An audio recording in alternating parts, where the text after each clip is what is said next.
Welcome to qnawire. So this is the free body diagram of the door.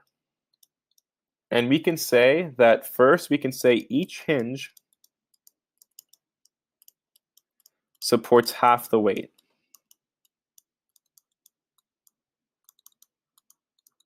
So we can say that H1V equals H2V. The vertical component of the hinge will equal the second vertical component of the second hinge, and then this will equal the weight divided by 2.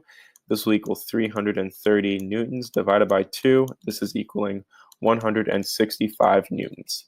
At this point, we can apply the sum of forces in the x direction. This is equaling 0, so this will equal H2H minus H1H. So this will give us H2H equals H1H.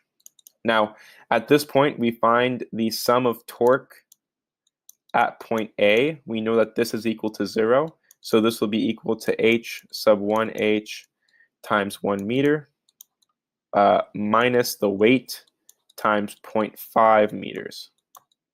So at this point, we can say that H1H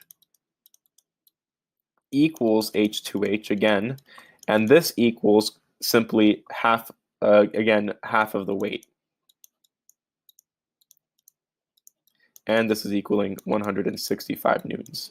So the vertical component and the horizontal component of both of the hinges of the door have the same exact magnitude. Again, this is the vertical component,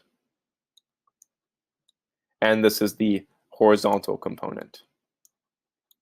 That is the end of the solution. Thank you for watching.